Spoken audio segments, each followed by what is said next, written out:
'Twas 2 months before Christmas, and all through the house, not a creature was stirring, because they were all momentarily blinded by the wattage from our Christmas tree. Yes, you heard that right. Our Christmas tree came 2 months early this year.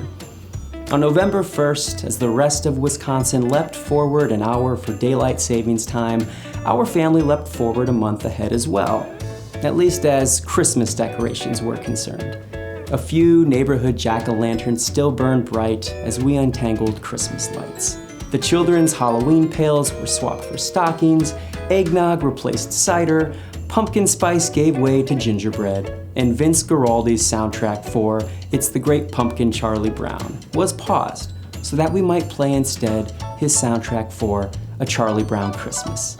A few houses away, a lawn overflowed with styrofoam tombstones, while ours showcased an inflatable Frosty. Halls were decked, trees were trimmed, the children and I engaged in a lengthy discussion about whether partridges actually lived in pear trees, and at last, the transition between seasons was complete. All of which is to say, we made pretty good use of that extra hour. I've never known instability quite like this year's. Which is why my wife and I decided, for the sake of the children, of course, to become those people. Those overzealous worshipers bowing before the altar of Santa Claus, and claymation, holiday specials, and Mariah Carey renditions of All I Want for Christmas Is You. We were desperate for any opportunity we might manufacture to bring good tidings amid these COVID-ravaged times. Why slurp a hot chocolate with one marshmallow, we reasoned, when the mug has room for two? Of course, there aren't enough marshmallows in the world to cure what ails us, but that doesn't mean we shouldn't try. As a parent, I feel particularly obligated to maintain my glass half full approach to life.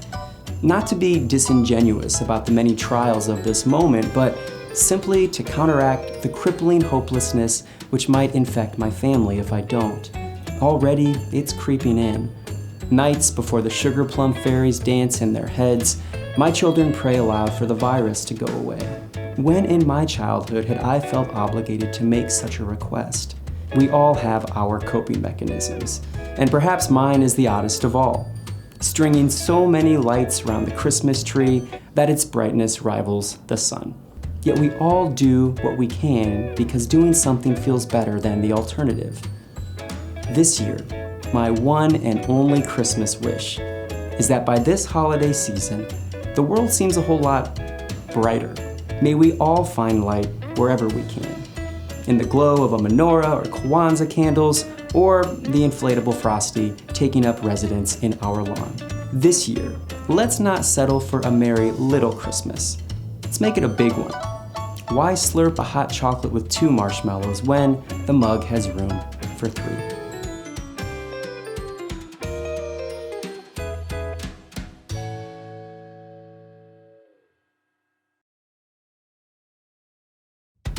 Hi, I'm Rebecca from Volume 1.